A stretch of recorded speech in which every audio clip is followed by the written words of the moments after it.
Group D की exam date आ चुकी है और सभी लोगों का अभी भी कन्फ्यूजन है कि किस तरीके से 70+ स्कोर किया जाए। तो उसके लिए मैं बताने वाला हूं आज 9 दिन की एक बेहतरीन रणनीति जिसके तहत आप कर सकते हो बहुत अच्छा स्कोर। देखिए, बहुत सारे लोग इतने कन्फ्यूजन हो रहे हैं एग्जाम्स को लेके कि भाई हमें क्या पढ़ना चाहिए क्या नहीं पढ़ना चाहिए। आज इस टीचर से पढ़ लिए, आज उस टीचर से पढ़ लिए, तो अब वो टाइम आपके पास नहीं है और ना ही आपके पास टाइम है अब थ्योरी पढ़ने का। तो आपको क्या स्मार्ट अप्रोच लगानी है, आइए मैं बताता हूँ आपको सबसे बेहतरीन स्मार्ट अप्रोच विद सब्जेक्ट के साथ। छोटी सी वीडियो है, मज़ा आ जाएगा, जिसको अच्छी लगनी है फॉलो करनी है, 75+ स्कोर ले जाएगा, गारंटी दे रहा हूँ इस बात की। सबसे पहले मैं सेक्शन की बात करता हूँ रीजनिंग की। देखो, रीजनिंग एक ऐसा स्कोरिंग सब्जेक्ट है जिसके अंदर आप फुल बाय फुल मार्क्स भी ला सकते हो, लेकिन मैं कह सकता हूँ कि भाई ग्रुप डी के अंदर थोड़ा रीजनिंग का लेवल अच्छा आता है, तो इस वजह से आप जो है रीजनिंग के अंदर 1 से 2 क्वेश्चन ज़्यादा से ज़्यादा आपके गलत हो सकते हैं। तो इसके लिए आपको क्या करना पड़ेगा, ग्रुप डी 2022 के जितने भी सारे सेट हैं उनमें से पर डे 2 सेट सॉल्व करने हैं। आपका रीजनिंग बिल्कुल क्लियर हो जाएगा। 9 दिन के अंदर 18 सेट कंप्लीट होते हैं। 18 सेट के अंदर आपके सारे डाउट क्लियर हो जाएंगे। फिर भी जिस भी टॉपिक में आपको लगता है कि मुझे ये टॉपिक में थोड़ी प्रॉब्लम आ रही है, तो 30-40 मिनट की कोई यूट्यूब पे शॉर्ट वीडियो देख के आप बिल्कुल कंप्लीट कर लीजिए। एकदम रीजनिंग खल्लास, full by full score achieve. Next मैं बात करता हूँ मैथ सेक्शन की तरफ। मैथ देखो भाई, मैथ का लेवल थोड़ा सा ट्रिकी आता है ग्रुप डी के अंदर। देखो, हर टेक्नीशियन हुआ, एएलपी हुआ, इसमें मैथ बिल्कुल इजी आई थी, लेकिन ग्रुप डी के अंदर थोड़ा ट्रिकी इस वजह से हो जाता है। माध्यक, बहुलक, द्विघात समीकरण हुए, एडवांस मैथ का थोड़ा बहुत छोटे लेवल के क्वेश्चन हुए, तो उस वजह से थोड़ा ये जो है अर्थमेटिक वाले, या मैं कहूँ कि जिनको एडवांस से डर लगता है, तो उनको थोड़ा मैथ जो है ग्रुप डी का ट्रिकी लग सकता है। बाकी इतना भी कोई बड़ी बात नहीं है ग्रुप डी के अंदर मैथ में स्कोर करना है यार। मैं बता रहा हूँ किस तरीके से करना है। आपको क्या करना है, पर डे 3 प्रैक्टिस सॉल्व करने हैं। तो 3 प्रैक्टिस सेट के बनते हैं 75 क्वेश्चन। 75 क्वेश्चन आप सॉल्व करेंगे। उनके साथ साथ में एक दिन आपको वीडियो देखनी है द्विघात समीकरण की, एक दिन माध्यक बहुलक की वीडियो देखनी है, उसके साथ साथ में एक दिन एडवांस मैथ की ट्रिगोनोमेट्री की वीडियो देखनी है, और एक दिन देखने छोटे मोटे फॉर्मूले, नंबर सिस्टम और थोड़े बहुत मेंसुरेशन के। तो इसमें आपको जो है आपके सारे कॉन्सेप्ट एडवांस के क्लियर हो जाएंगे। छोटी छोटी वीडियोस आप इनकी देख लेना। सबसे मोस्ट इंपॉर्टेंट बात है कि आपने अगर बहुलक, माध्यक और ये सारी चीज़ें सीख ली और उसके साथ साथ में द्विघात समीकरण सीख लिया, तो लगभग आपका पूरा फंडा ही क्लियर है। 2-3 क्वेश्चन यहाँ से आते हैं, हो जाएंगे। अर्थमेटिक बाकी आपकी क्लियर होनी चाहिए। तो 3 तो आप प्रैक्टिस सेट सॉल्व करोगे, और जिस प्रैक्टिस सेट में जो चीज़ें आपसे गलत हो रही है उनको एक चीज़ में नोट करो। नोट करने से आपको पता चलेगा कि भाई मैं कहाँ पर रॉन्ग हूँ। तो वो जो चीज़ आपके पास में रॉन्ग हुई है उसको आप जाके एक वीडियो के माध्यम से सॉल्व करो, और बिल्कुल आपका काम मैथ में क्लियर हो जाएगा। मैथ एक ऐसी सब्जेक्ट है जिसमें फुल बाई फुल स्कोर लाया जा सकता है। लास्ट में मैं ये भी बताऊंगा कि किस सब्जेक्ट में कितने नंबर लाओ कि जिससे आपका टारगेट पूरा हो जाए और सिलेक्शन हो जाए। अगर जो 70+ लाना चाहता है उसको किस सब्जेक्ट में कितना स्कोर करना चाहिए, ये भी मैं बताने वाला हूँ। फिर नेक्स्ट बात करते हैं हम जीके की तरफ। देखो, जीके में भाई ऐसा होता है, जीके एक धोखेबाज सब्जेक्ट अपन मान सकते हैं, क्योंकि जीके का कुछ पता नहीं होता कब धोखा दे जाए। लेकिन भाई धोखा तो दे जाती है, लेकिन अगर किसी ने अच्छी तरीके से याद भी कर रखी होगी तो भाई नंबर दे जाएगी, जो हमारे लिए प्लस पॉइंट हो सकते हैं। कि जनता लोग जीएस को छोड़ के चल रही होगी, लगभग 70% लोग छोड़ के चल रहे हैं। आप मत छोड़ के चलना, वरना आपसे भी गलती हो सकती है। क्या पता साइंस का वेटेज काफ़ी हाई लेवल का पूछ लिया जाए और आपकी जीके थोड़ी इजी आ जाए। अगर आपकी जीके पड़ी हुई है तो जो साइंस का पार्ट है उसको आप यहाँ पे कवर कर लो, या फिर कोई मैथ सेक्शन आपका हार्ड आ जाता है, आपको मैथ कम आती है, तो आप जीके से कवर कर लो।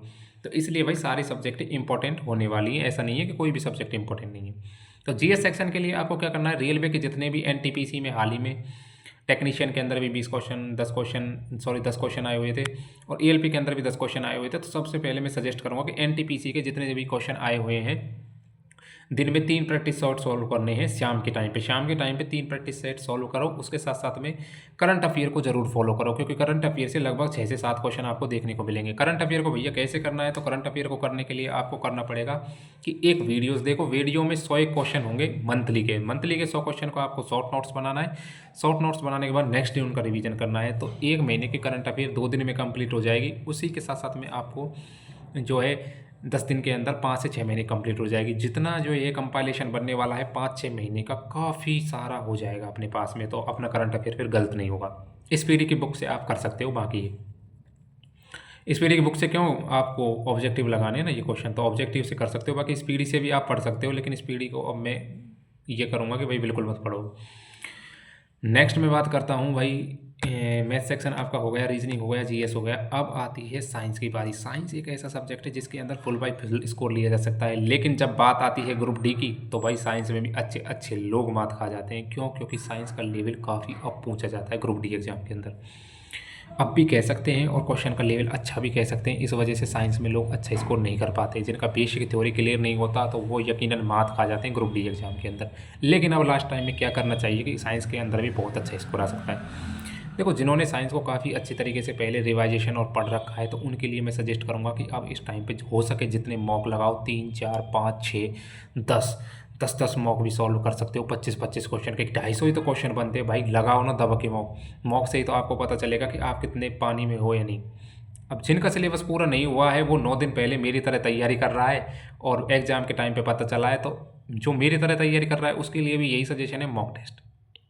देखो भाई, अब जब तक जितना आपने कर लिया उतना कर लिया। अब आपके साइंस याद नहीं है, अब आप थ्योरी पढ़ने बैठोगे तो वैसे भी कुछ नहीं होना। 40 क्वेश्चन के टेक्नीशियन के आए हुए क्वेश्चन हैं, 25 20 क्वेश्चन, 20 क्वेश्चन उसके हैं ईएलपी वाले। और जितने भी ग्रुप डी के प्रैक्टिस सेट हैं, मैं तो कह रहा हूँ 10 प्रैक्टिस सेट सॉल्व आप भी करो। साथ में नीरज सर जो हैं साइंस मैग्नेट पर, वो साइंस की क्लास ले रहे हैं। मोस्ट एक्सपेक्टेड जो आ सकते हैं ग्रुप डी एग्जाम के अंदर, तो आपको उनकी क्लास लेनी चाहिए। और साथ साथ में आपको मेजरली फोकस करना है प्रैक्टिस सेट पर। प्रैक्टिस सेट एक ऐसी चीज़ है जो साइंस में आपको स्कोर दिला देगी, क्योंकि फिक्स चीज़ें होती हैं और साइंस में बार बार वही चीज़ें रिपीटेशन भी की जाती हैं। इसलिए PYQ का काफ़ी इंपॉर्टेंट रोल होने वाला है।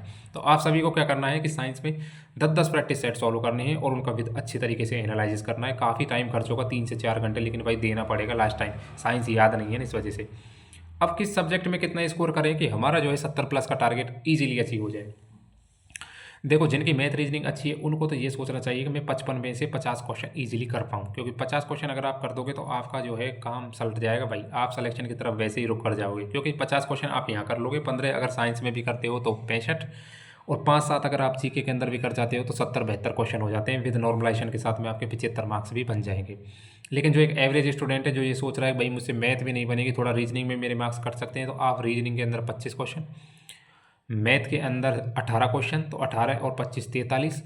और साइंस अगर आपने अच्छी कर रखी है तो 15 क्वेश्चन, चलो साइंस के अंदर मान लेता हूँ, तो 58-59 क्वेश्चन हो गए। और 5-6 जीके के अंदर तो 65 पर भी आप पहुँच रहे हो। तो 65 भी काफ़ी अच्छा स्कोर है ग्रुप डी एग्जाम के अंदर, क्योंकि कट ऑफ इस बार मुझे लगता है ज़्यादा हाई नहीं जाएगा। बाकी पेपर का लेवल डिपेंड करता है कट ऑफ का, पहले अपन कुछ अनुमान नहीं लगा सकते। ये रहने वाली है 9 दिन की स्ट्रेटजी भाई। दबा के मॉक लगाओ, मैं तो ये कह रहा हूँ जितने मॉक लगाओगे उतना इंप्रूवमेंट आपके अंदर होता चला जाएगा। और क्योंकि मॉक लगाने से आपको पता चलेगा कि कौन से क्वेश्चन में आपको डाउट हो रहा है, कौन से क्वेश्चन आपके रॉन्ग हो रहे हैं, कौन से क्वेश्चन में आपको कितना सोचना पड़ रहा है, कौन से क्वेश्चन आपको ट्रिकी लग रहे हैं, किस क्वेश्चन के में आप बार बार किस क्वेश्चन को भूल रहे हो। तो ये सारी चीज़ें आपको मॉक के द्वारा ही पता लगेगी। मॉक आपका स्कोर दिला सकता है। रोज़ ही ना एक फुल मॉक टेस्ट और सॉल्व करना है, सॉरी एक फुल मॉक टेस्ट रोज़ ही ना लगाना है शाम के टाइम पे। ये रहने वाली है आपकी बेहतरीन स्ट्रेटजी भाई 9 दिन की। मैं तो मानता हूँ, देखो मैं तो इसी तरीके से फॉलो करने वाला हूँ, आप भी मेरे साथ में यही कर सकते हैं। आज के लिए बस इतना ही। जय हिंद दोस्तों।